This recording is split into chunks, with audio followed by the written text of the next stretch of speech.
segala kemegahannya. Yesus mau ke dunia karena kita semua, Dia rela disalib yang berdosa.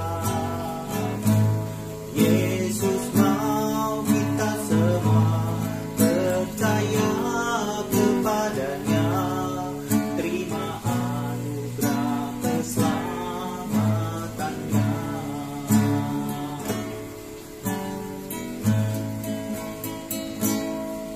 Pernahkah kita renungkan mengapa Yesus mau lahir ke dunia yang penuh derita?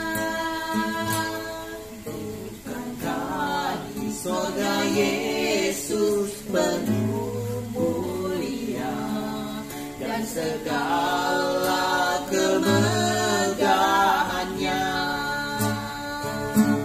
Yesus mau ke dunia karena kita semua, Dia rela disalib untuk yang berdosa. Yesus mau kita semua percaya kepadanya, terima anugerah keselamatannya.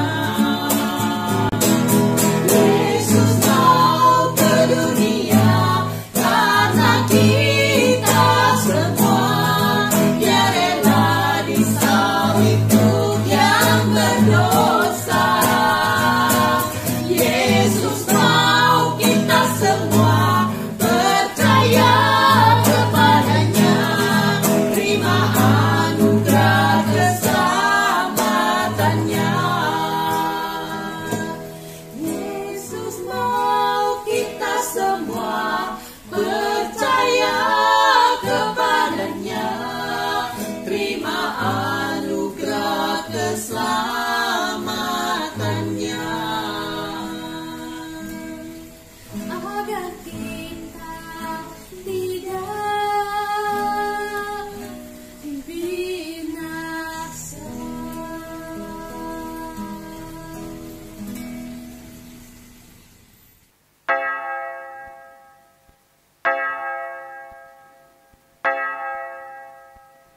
Shalom Bapak Ibu Saudara sekalian. Kita bersyukur karena pada hari ini Tuhan kembali lagi mengundang kita untuk boleh bersama-sama menikmati persekutuan dengan Tuhan, untuk boleh bersama-sama memuji Tuhan, bersama-sama mendengarkan firman Tuhan.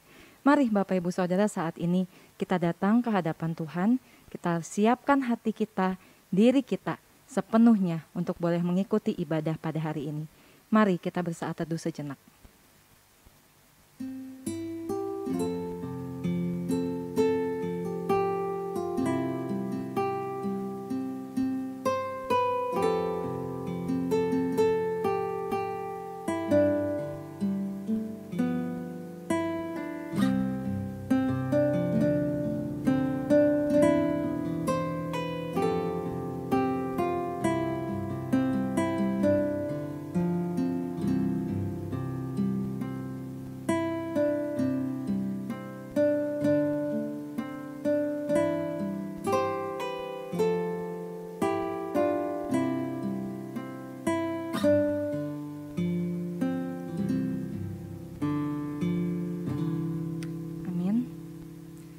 Mari kita bersama-sama berdiri. Ibadah kita hari ini dimulai dengan sebuah keyakinan bahwa pertolongan kita adalah dalam nama Tuhan yang menjadikan langit dan bumi. Turunlah kiranya atas kita sekalian anugerah dan damai sejahtera dari Allah Bapa dan Tuhan Yesus Kristus. Ayat panggilan ibadah diambil dari Mazmur pasal 147 ayat yang pertama. Haleluya! Sungguh bermazmur bagi Allah kita itu baik, bahkan indah, dan layaklah memuji itu.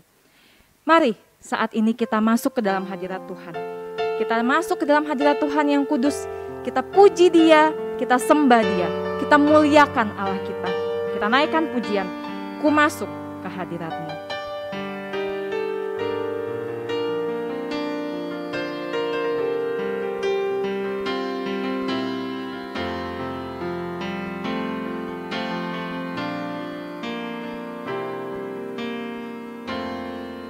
Ku masuk ke hadirat-Mu, di tempat kudus-Mu Tuhan. Tiada kata-kata selain puji dan sembah. Saat-saat ini, saat-saat ini, alangkah indahnya Tuhan bersamamu selalu, memuji dan menyembah-Mu. Kau Tuhan pujianku, Engkau Tuhan kemuliaanku. Kekudusan-Mu penuhi tempat ini. Ku sembah Kau dalam bait ini. Ku sembah Kau dalam bait-Mu. Ku tersungkur di kaki-Mu, hingga kemuliaan-Mu kan nyata dalamku. Kita katakan bersama, saat-saat ini alangkah indahnya Tuhan.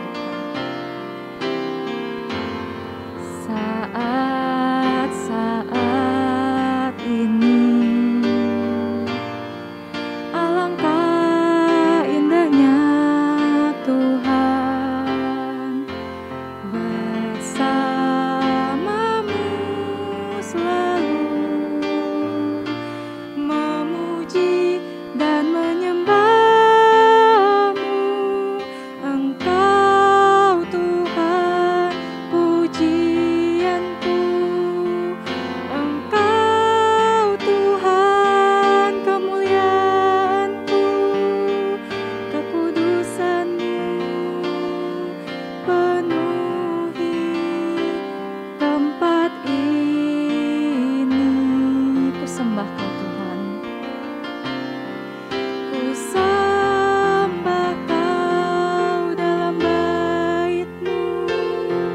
Ku tersungkur di kaki-Mu, hingga kemuliaan-Mu kan nyata dalamku. Engkau Tuhan pujianku,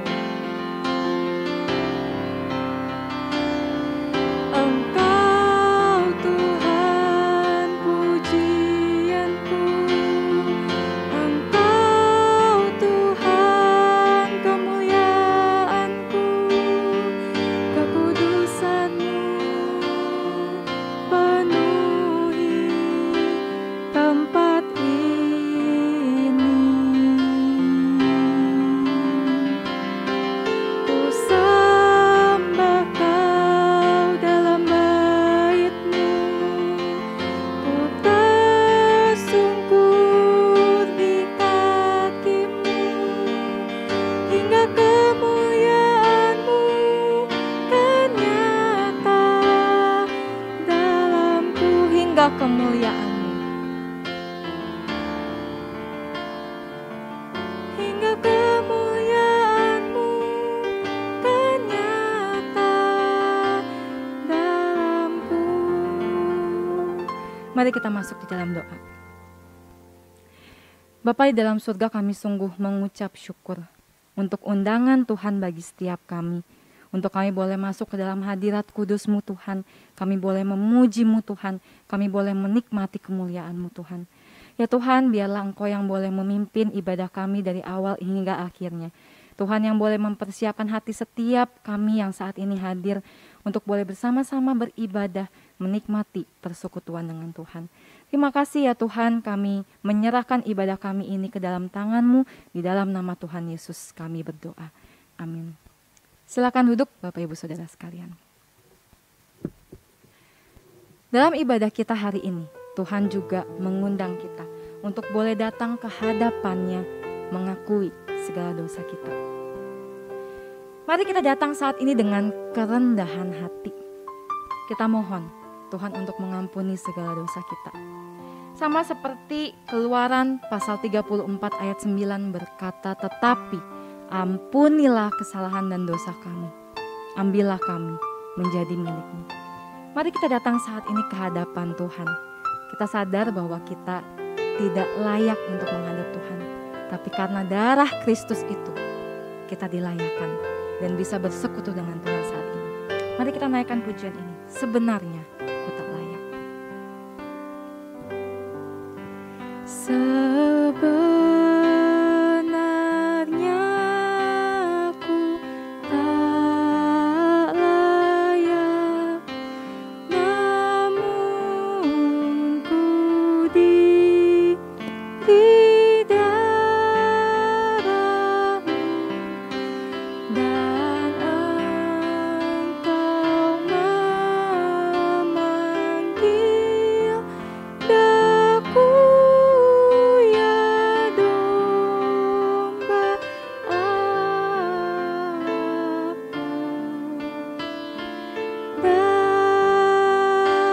Datang, kini ku datang padamu. Kini ku datang padamu, sungguh aku tak berdaya, hanya darah-Mu basuhku ya domba Allahku. Datang. Mari Bapak Ibu Saudara, saat ini kita mau datang ke hadapan Tuhan, mengakui segala dosa kita di hadapan Tuhan. Secara pribadi, mari kita ambil waktu ini.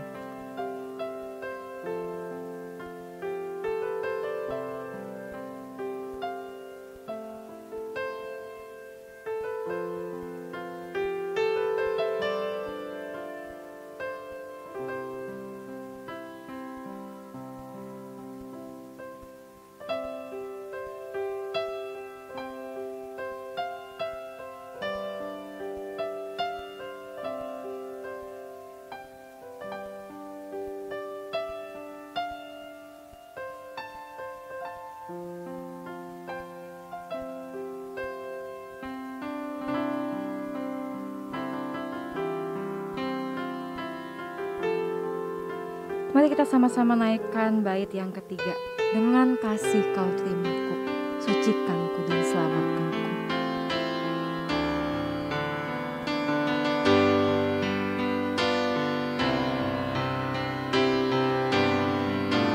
Dengan kasih Kau terimaku,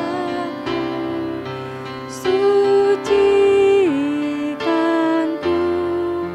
selamatkanku. Janji-Mu pasti jadilah ya domba Allahku.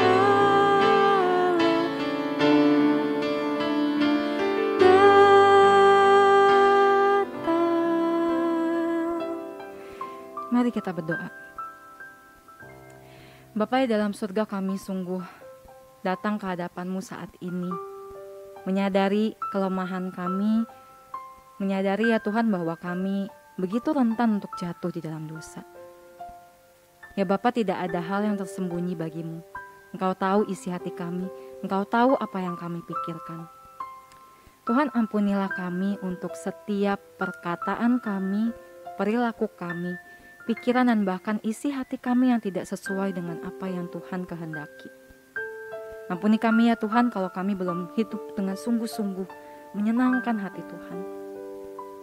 Kami datang saat ini ke hadapan-Mu ya Tuhan, kami mohon Engkau yang boleh mengampuni kami. Kami bersyukur ya Tuhan untuk darah anak-Mu Yesus Kristus yang boleh menebus setiap dosa kami. Kami bersyukur untuk pengampunan yang Tuhan berikan kepada setiap kami. Terima kasih ya Tuhan untuk kasih-Mu bagi kami. Ajar kami ya Tuhan untuk dalam kehidupan kami boleh terus menyenangkan hati Tuhan. Bantu kami ya Roh Kudus, tolong kami ya Tuhan. Terima kasih untuk pengampunan-Mu pada hari ini, kami bersyukur di dalam nama Tuhan Yesus. Amin. Dengarkanlah petunjuk hidup baru yang diambil dari Mika pasal 6 ayat ke-8. Hai manusia, telah diberitahukan kepadamu apa yang baik, dan apakah yang dituntut Tuhan daripadamu, selain berlaku adil, mencintai kesetiaan, dan hidup dengan rendah hati di hadapan Allahmu. Mari saya ajak Bapak Ibu Saudara untuk boleh bangkit berdiri bersama dengan umat Tuhan di segala abad dan zaman. Mari kita bersama-sama mengikrarkan pengakuan iman kita, pengakuan iman rasuli. Aku percaya kepada Allah, Bapa yang Maha Kuasa, Khalik langit dan bumi, dan kepada Yesus Kristus, anaknya yang tunggal Tuhan kita, yang dikandung dari Roh Kudus, lahir dari anak darah Maria, yang menderita sengsara di bawah pemerintahan Pontius Pilatus, disalibkan, mati dan dikuburkan, turun ke dalam kerajaan maut. Pada hari yang ketiga, bangkit pula dari antara orang mati, naik ke surga, duduk di sebelah kanan Allah, Bapa yang Maha Kuasa, dan dari sana ia akan datang untuk menghakimi orang yang hidup dan yang mati. Aku percaya kepada Roh Kudus, gereja yang kudus dan persekutuan orang kudus, pengampunan dosa, kebangkitan tubuh, dan hidup yang kekal. Amin. Silakan duduk Bapak Ibu Saudara. Saat ini kita akan sama-sama mempersiapkan persembahan kita sebagai bentuk ucapan syukur kita kepada Tuhan. Bapak Ibu Saudara dapat memberikan persembahan melalui media elektronik yang ada atau menggunakan amplop yang dapat diberikan ke gereja pada jam kantor gereja. Sungguh kita bersyukur karena kasih Tuhan yang begitu besar bagi setiap kita. Pemeliharaannya tidak pernah habis dalam kehidupan kita. Sudah selayaknya Allah kita menerima pujian dan kemuliaan dari kita. Mari kita mau mengucap syukur kepada Tuhan untuk setiap karyanya dalam kehidupan kita, untuk kasih-Nya yang tiada terukur itu. Mari kita naikkan pujian ini. Tiada terukur besar kasih setiamu Tuhan. Mari bersama-sama kita naikkan pujian ini. Kita mau bersyukur untuk pimpinan Tuhan dalam kehidupan kita.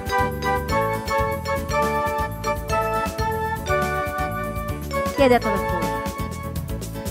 Tiada terukur besar kasih setiamu Tuhan.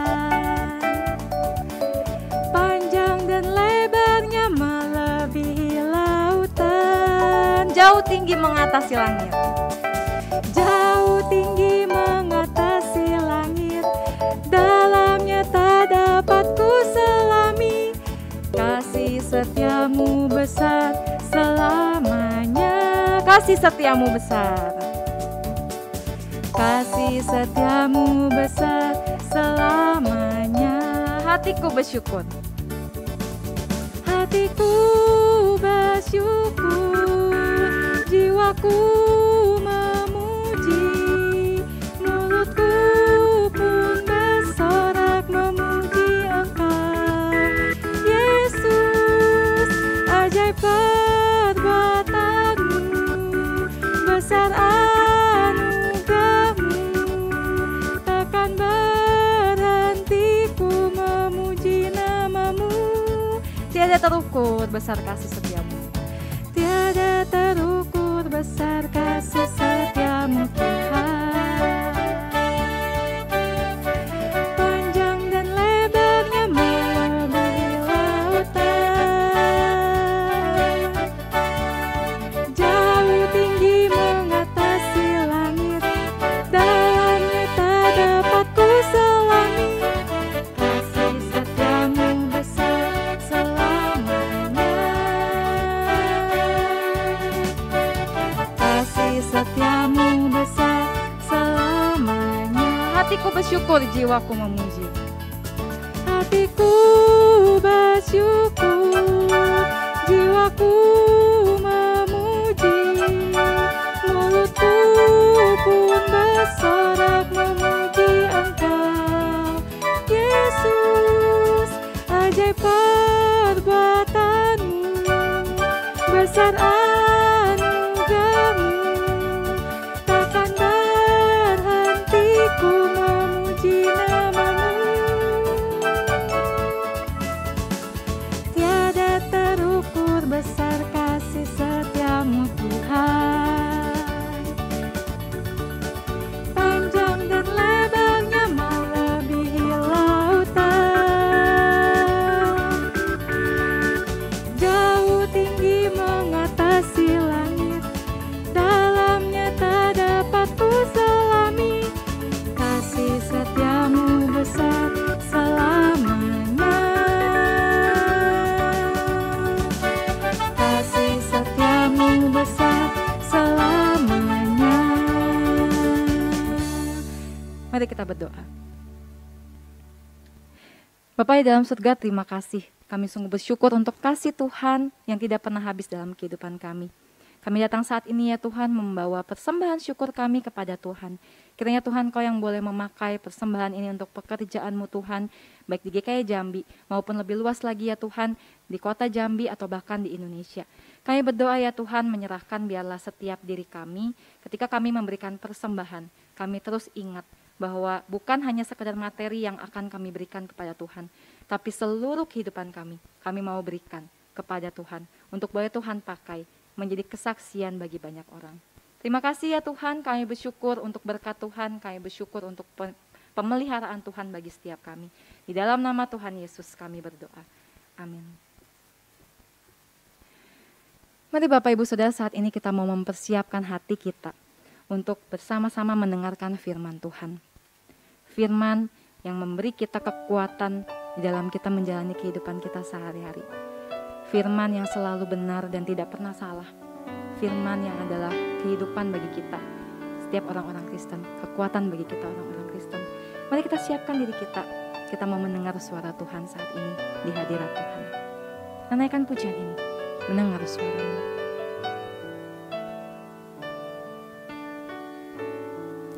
Di hadirat-Mu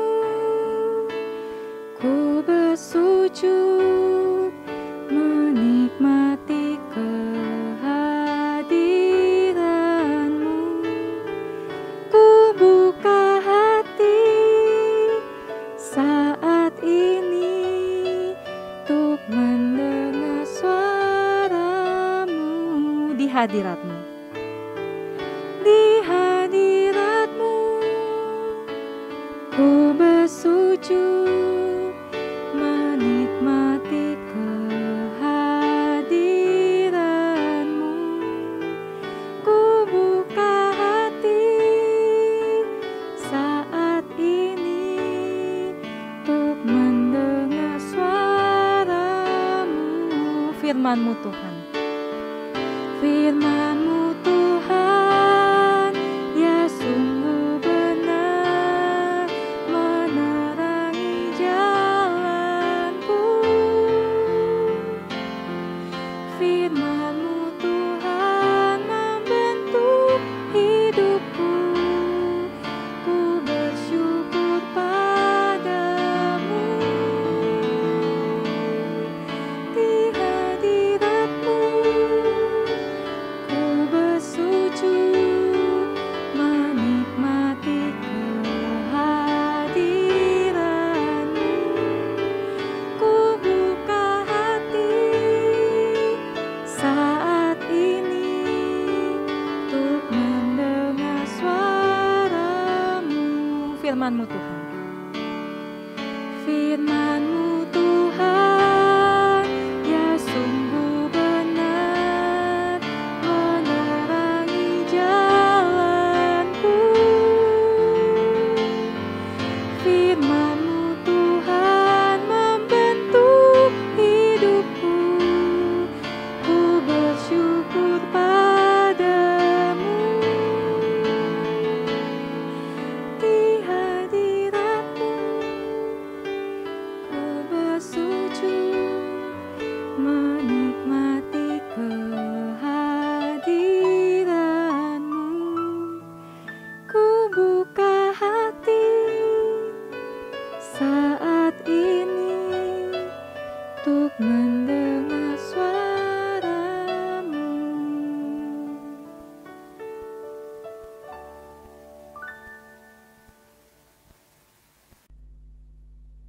Marilah kita mempersiapkan hati kita, bersama-sama kita berdoa. Ya Tuhan, kiranya Engkau sekali lagi mengajar kami dengan kebenaran-Mu. Tuntunlah kami di dalam jalan-jalan-Mu, supaya kami mengerti akan maksud dan rencana-Mu. Roh Kudus, kiranya Engkau mengurapi hamba-Mu di dalam keterbatasannya berkata-kata, bahkan mengurapi setiap kami yang bersama-sama mendengar dan merenungkan firman ini. Biarlah kami dimampukan untuk mengerti apa yang menjadi isi hati Tuhan, bahkan dimampukan pula untuk melakukan di dalam kehidupan kami. Di dalam nama Tuhan Yesus Kristus kami berdoa. Amin. Shalom Bapak Ibu Saudara yang dikasihi Tuhan, Jemaat GKY Jambi yang saya kasihi. Bersyukur di tengah-tengah situasi yang masih belum baik, saudara dan saya masih boleh mendapat kesempatan beribadah, bahkan disapa oleh kebenaran firman Tuhan. Firman yang akan saya sampaikan pada hari ini adalah tentang perumpamaan tentang pukat. Marilah kita membaca dari Matius 13 ayat 47 sampai 50. Demikianlah firman Tuhan.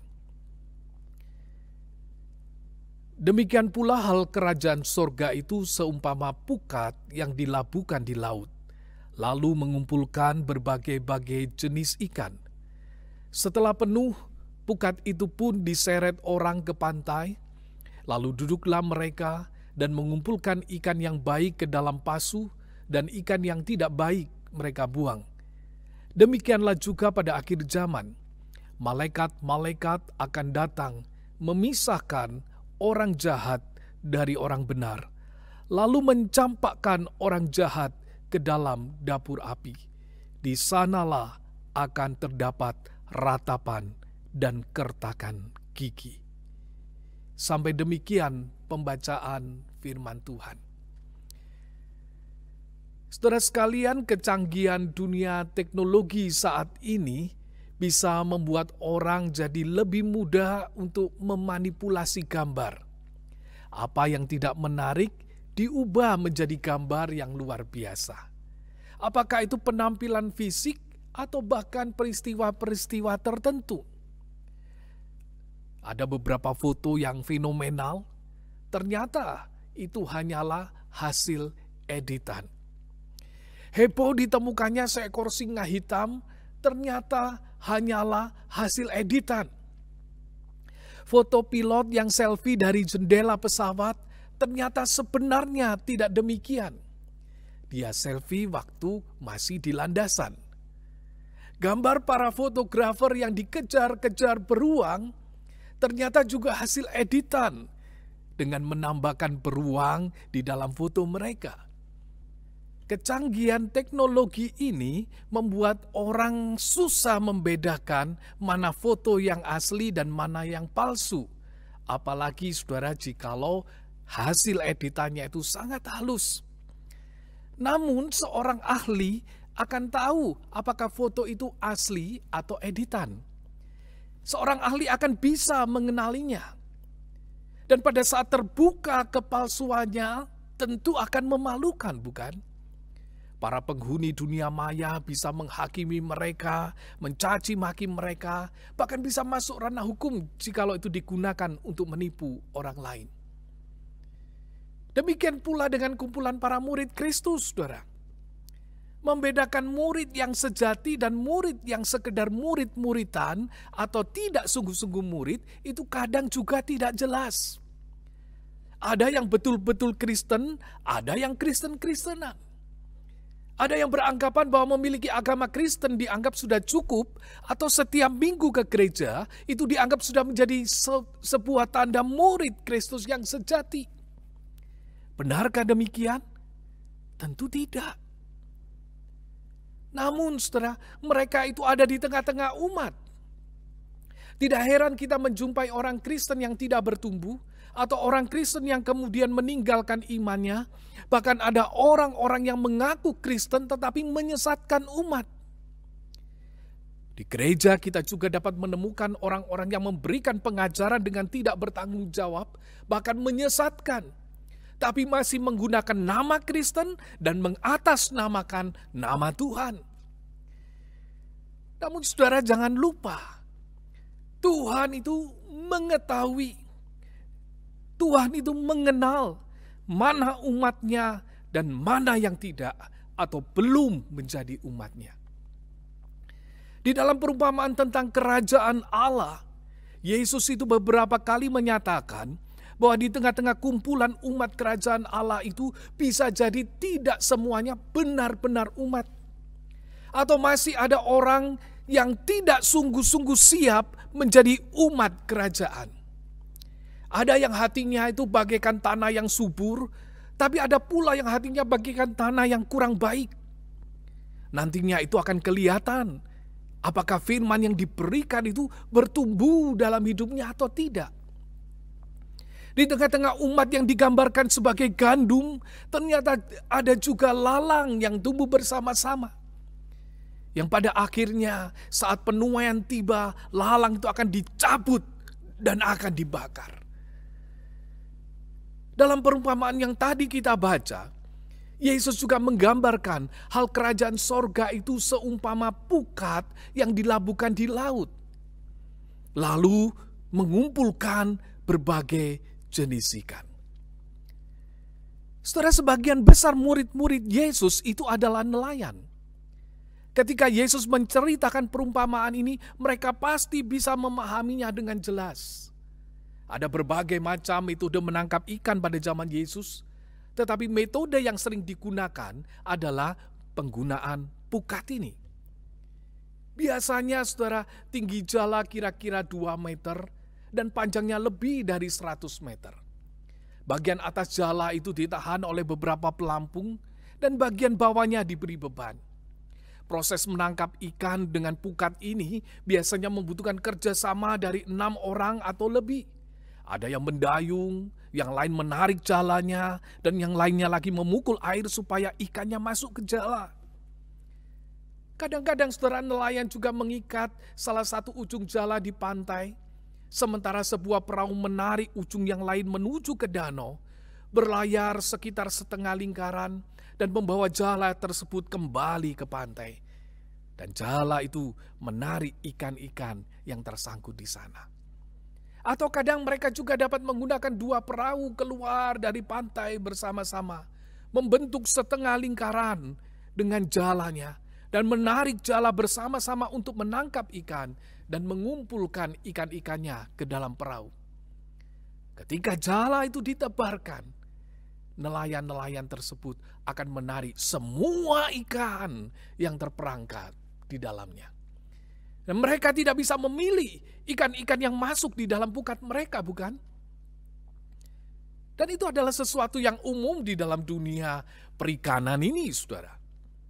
Misalnya, ada seorang nelayan di Laut Banda terkejut karena menemukan ikan yang aneh bentuknya, yang tidak pernah dia lihat sebelumnya. Tidak saja di Indonesia, nelayan di perairan Kanada juga pernah menemukan ikan yang mereka sebut sebagai monster. Bahkan nelayan di Malaysia pernah menemukan mayat turis yang masuk ke dalam jalanya. Apa yang masuk di dalam jala itu tidak bisa dipilih-pilih. Demikian juga pada waktu itu, saudara. Menurut catatan penafsir, sedikitnya ada 25 jenis ikan yang ada di Danau Galilea. Ada yang bisa dimakan, ada pula ikan yang tidak bisa dimakan. Ada ikan yang baik, ada ikan yang buruk.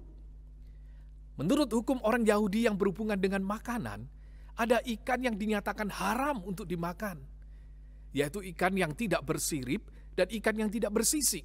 Itu tidak boleh dimakan dan harus dilemparkan kembali ke dalam air. Ikan-ikan yang kecil juga harus dilepaskan. Hanya ikan yang bisa dipasarkan yang diambil dan mereka taruh di dalam wadahnya. Karena itu setelah di pantai, para nelayan akan menyortir ikan-ikan itu. Ayat 48 menyatakan, setelah penuh, pukat itu pun diseret orang ke pantai. Lalu duduklah mereka dan mengumpulkan ikan-ikan yang baik ke dalam pasu dan ikan yang tidak baik itu mereka buang. Ada saatnya tangkapan ikan yang bercampur jadi satu itu dipilih dan dipilah. Ada saat penentuan mana yang diambil dan mana yang dibuang. Apakah yang dimaksud Yesus ketika menyatakan perumpamaan ini? Ayat 49 dan 50 menyimpulkan, demikianlah juga pada akhir zaman. Malaikat-malaikat akan datang memisahkan orang jahat dari orang benar. Lalu mencampakkan orang jahat itu ke dalam dapur api. Di sanalah akan terdapat ratapan dan kertakan gigi. Saudara, kalimat ini mirip dengan ayat-ayat sebelumnya ketika Yesus menjelaskan perumpamaan tentang lalang dan gandum. Yesus menyatakan anak manusia itu akan menyuruh malaikat-malaikatnya dan mereka akan mengumpulkan segala sesuatu yang menyesatkan dan semua orang yang melakukan kejahatan dari dalam kerajaannya. Dan semuanya akan dicampakkan ke dalam dapur api. Di sana akan terdapat ratapan dan kertakan gigi. Ada waktunya Allah akan memisahkan orang yang jahat dari orang yang benar. Orang-orang jahat ini akan dikeluarkan dari kumpulan orang-orang benar. Ini menunjukkan kepada mereka yang tampaknya setia kepada gereja Tuhan, tetapi di dalamnya mereka tidak mempunyai hubungan yang benar dengan Tuhan. Mereka mungkin mengucapkan pengakuan iman dengan mulut mereka, tetapi di dalam hati mereka tidak mempunyai iman yang benar di dalam Yesus Kristus. Mereka adalah orang-orang yang seperti digambarkan di dalam perumpamaan tentang penabur, yaitu orang-orang yang mengeraskan hati, orang-orang yang dangkal imannya, dan orang-orang yang mencintai kesenangan duniawi. Mereka ada di dalam gereja, tapi bukan bagian dari gereja. Pada hari penghakiman, malaikat-malaikat Allah akan datang dan memisahkan mereka dari umat Allah yang sejati, dan mereka akan menerima penghukumannya. Saudara, gambaran ini lebih jelas lagi ketika Yesus mengatakan, apabila anak manusia datang dalam kemuliaannya, dan semua malaikat bersama-sama dengan dia, maka ia akan bersemayam di atas takhta kemuliaannya. Lalu semua bangsa akan dikumpulkan di hadapannya, dan ia akan memisahkan mereka seorang daripada seorang. Sama seperti gembala memisahkan domba dari kambing.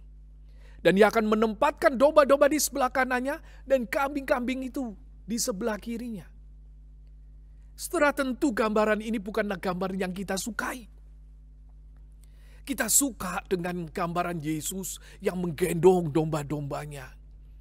Kita suka gambaran tentang Yesus yang mengasihi kita dan selalu menopang kita. Kita suka dengan Yesus yang menyembuhkan kita, memberkati kita, dan memelihara kita. Tentu semua hal ini tidak salah, karena itu adalah Tuhan kita. Namun kadang kita lupa bahwa Ia juga adalah hakim. Ia juga akan menghakimi. Paulus menyatakan di dalam 2 Timotius 4 ayat 1, di hadapan Allah dan Kristus Yesus yang akan menghakimi orang yang hidup dan yang mati. Petrus juga menyatakan, Dia yang tanpa memandang muka menghakimi semua orang menurut perbuatannya. Karena itu saudara, umat kerajaan itu diminta untuk hidup sebagai anak-anak yang taat dan tidak menuruti hawa nafsunya, tapi hidup di dalam kekudusan. Melihat Yesus sebagai hakim mungkin tidak mengenakkan bagi kita, mungkin tidak melegakan kita, dan mungkin bisa meresahkan kita. Tapi itulah Dia, saudara. Ia datang juga sebagai seorang hakim. Saudara, di kota Sidoarjo, Jawa Timur, ada sebuah jalan yang sering dilanggar oleh para pengemudi sepeda motor. Mereka seringkali menerobos jalan dan mengendarai motornya melawan arah. Akhirnya saudara melihat kondisi yang susah diatur ini, pihak kepolisian punya ide. Mereka memasang patung polisi yang betul-betul mirip polisi di jalan itu. Mengapa saudara? Bukankah seringkali kita baik-baik di jalan karena takut polisi? Mengapa kita takut? Karena kita tahu polisi itu bisa menangkap kita jika melakukan pelanggaran. Demikianlah saudara yang terjadi. Ketika ada patung polisi, maka para pengendara itu jadi tidak berani melanggar. Tidak ada lagi orang yang berani melawan arus. Namun rupanya itu tidak berjalan lama. 3 hari kemudian, ketika mereka sudah tahu bahwa itu cuma patung, maka kembalilah mereka melanggar aturan lalu lintas. Sampai 1 hari, kepolisian mengganti patung itu dengan polisi yang sungguh-sungguh, ya, polisi asli yang berdiri seperti patung. Dan hari itu kembali banyak yang ditangkap karena pelanggaran. Berhadapan dengan sosok yang bisa melihat kesalahan kita, itu tidak menyamankan kita. Namun saudara, sosok hakim yang ada di dalam diri Kristus dan Allah itu menuntut keseriusan kita sebagai anggota kerajaan Allah. Karena itu Petrus saudara menegaskan, hendaklah kamu hidup dalam ketakutan selama kamu menumpang di dunia ini. Artinya ketika engkau sadar bahwa Tuhan adalah Tuhan yang bisa menghakimi, hiduplah dengan takut dan hormat kepada Tuhan. Kita hidup dengan berupaya untuk berjalan di dalam kebenaran Tuhan. Saudara tentu mengingat ketika Yusuf harus menghadapi godaan istri Potifar ketika ia berada di Mesir. Berulang kali godaan itu muncul. Tetapi sebuah kalimat yang Yusuf sampaikan, bagaimanakah mungkin aku melakukan kejahatan yang besar ini dan berbuat dosa terhadap Allah? Ya tahu saudara, Allah melihat perbuatannya. Ia tahu Allah akan menghakiminya. Saudara mungkin bertanya, apakah itu berarti pengorbanan Kristus tidak cukup? Dan kita perlu menambah dengan perbuatan-perbuatan kita? Tidak demikian, saudara. Bukankah penjahat yang disalib di sebelah Yesus itu juga tidak melakukan apa-apa? Namun ia memandang pribadi Yesus dengan tepat. Ia takut dan hormat kepada Yesus. Karena itu imannya diperhitungkan oleh Tuhan. Petrus juga melihat hal ini. Ia menyambung kalimatnya yang menunjukkan Allah itu akan menghakimi. Ia menyatakan, sebab kamu tahu bahwa kamu telah ditebus dari cara hidupmu yang sia-sia. Yang kamu warisi dari nenek moyangmu itu bukan dengan barang yang fana, bukan dengan emas perak, melainkan dengan darah yang mahal, yaitu darah Kristus. Yang sama seperti darah anak domba yang tak bernoda dan tak bercacat itu. Dan kuasa penebusan Kristus itu begitu besar, sehingga Paulus itu meneriakkan, siapakah yang akan menggugat orang-orang pilihan Allah? Apakah Allah yang membenarkan mereka? Siapakah yang akan menghukum mereka? Apakah Kristus Yesus yang sudah mati? Bahkan lebih lagi yang sudah bangkit, yang duduk di sebelah kanan Allah, yang malah menjadi pembela bagi kita? Saudara, pengorbanan Kristus yang sudah menyelamatkan kita itu yang menjadi dasar kita hidup bagi Dia. Seorang yang menganggap remeh anugerah Tuhan perlu mempertanyakan apakah sesungguhnya dirinya termasuk ikan yang baik atau ikan yang tidak baik. Bagi kita yang menyadari dan merasakan karya Kristus di atas salib, hidup di dalam kesadaran bahwa Allah adalah hakim, bukanlah hidup yang menakutkan. Tetapi hidup di dalam anugerah bukanlah hidup yang sembarangan. Karena itu saudara, sadarilah bahwa satu saat semua umat akan berada di dalam penghakiman Kristus. Tidak ada tempat berlindung selain saudara menerima Kristus sebagai Tuhan dan Juru Selamat saudara. Dan Ia akan menjadi pembela saudara di penghakiman itu. Sadarilah saudara, bahwa satu saat semua umat akan berada di dalam penghakiman Kristus. Karena itu hiduplah sebagai umat kerajaan Allah. Persembahkanlah hidupmu sebagai persembahan yang hidup, yang kudus, dan yang berkenan kepada Allah. Jangan hanya hidup bagi dunia ini dan kesenangan yang ada di dalamnya. Sebab engkau sudah ditebus dengan harga yang mahal itu. Sadarilah bahwa satu saat semua umat akan berada di dalam penghakiman Kristus. Karena itu kerjakanlah keselamatanmu dengan takut dan gentar. Lakukanlah apa yang menjadi kehendak Tuhan di dalam hidupmu. Layanilah Dia. Sebab hidup di dalam kesadaran bahwa Allah adalah hakim itu bukanlah hidup yang menakutkan. Sebab hakim itu adalah juru selamatmu, gembalamu. Tetapi hidup di dalam anugerah bukanlah kehidupan yang sembarangan.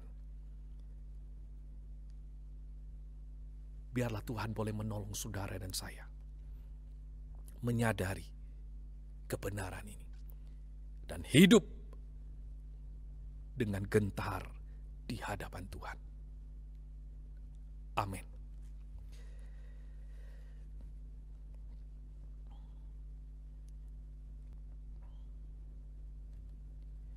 Ya Tuhan, biarlah Engkau boleh sekali lagi menolong kami. Untuk kami sadar siapa Engkau. Sebagai umat-Mu, jangan biarkan kami hidup dengan semau kami sendiri. Sibuk dengan urusan dan kesenangan kami sendiri. Kami tidak sadar bahwa Engkau melihat segala perbuatan kami. Ampunilah kami ya Tuhan, dan bawalah kami untuk hidup di dalam kebenaran-Mu.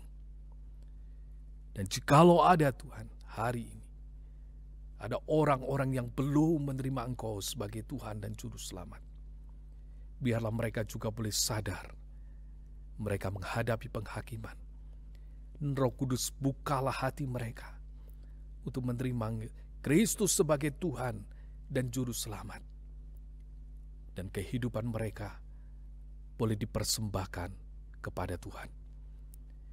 Dalam nama Tuhan Yesus Kristus, kami berdoa. Amin. Shalom Bapak Ibu, saudara-saudara sekalian jemaat yang dikasihi oleh Tuhan Yesus Kristus. Puji Tuhan, hari ini kita masih bisa kembali beribadah bersama-sama walaupun masih harus secara online. Ya Bapak Ibu, saya juga menyambut Bapak Ibu saudara-saudara sekalian yang mungkin baru pertama sekali bergabung dalam ibadah kebaktian GKY Jambi. Ya, saya menyambut Bapak Ibu Saudara sekalian, kiranya Tuhan memberkati Bapak Ibu dimanapun Bapak Ibu Saudara berada. Ya, kiranya satu hari nanti setelah kita dapat kembali beribadah di gereja, nanti kita boleh bertemu secara langsung dengan Bapak Ibu Saudara sekalian. Ya Bapak Ibu, Dalam kesempatan ini saya juga mewakili semua pengurus dan seluruh jemaat GKY Jambi mengucapkan terima kasih kepada Bapak Hari Sugianto yang telah melayani di dalam membawakan renungan firman Tuhan untuk kita semua pada hari ini. Ya, Bapak Pendeta Hari Sugianto adalah ketua dari Sekolah Tinggi Teologia Seminari Alkitab Asia Tenggara Malang. Ya. Jadi Pendeta Hari juga merupakan dosen saya dan juga dosen Chuantau Yohana. Ya, kiranya Tuhan terus memberkati Musa Hari dan keluarga selalu sehat dan Tuhan terus memakai Musa Hari menjadi berkat bagi banyak orang. Kita juga akan terus mendoakan untuk seminari, untuk STT Saat ya.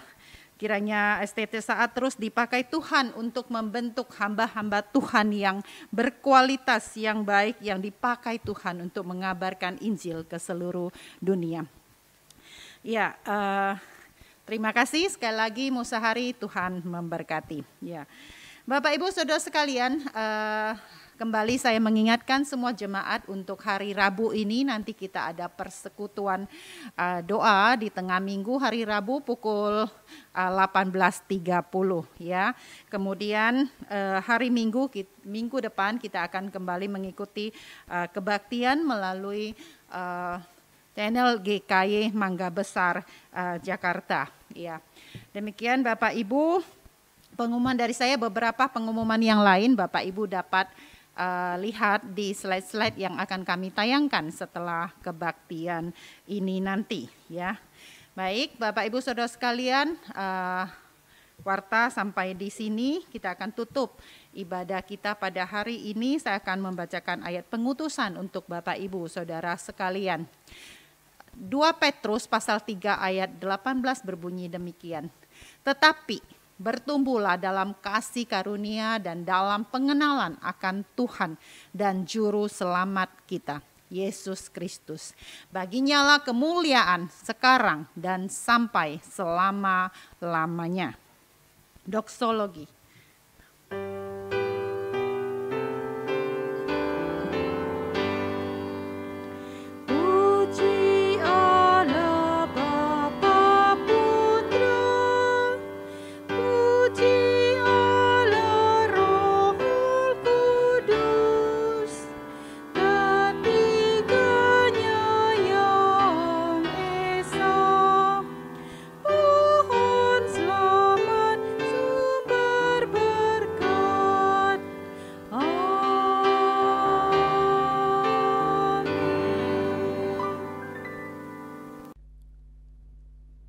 Akhirnya saudara-saudara yang dikasihi Tuhan, persembahkanlah tubuhmu sebagai persembahan yang hidup, yang kudus, dan yang berkenan kepada Allah.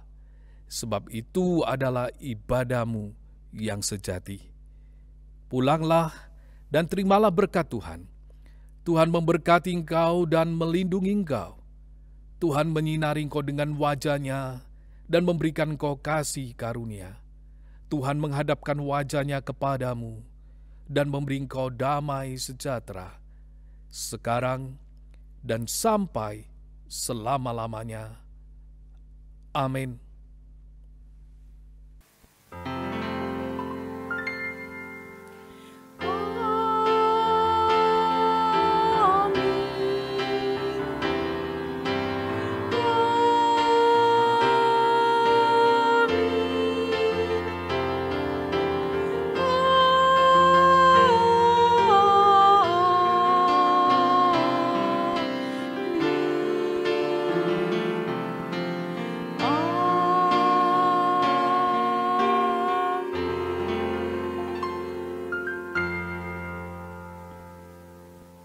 Ibadah kita selesai, silakan mengambil waktu teduh. Tuhan Yesus memberkati Bapak Ibu Saudara sekalian.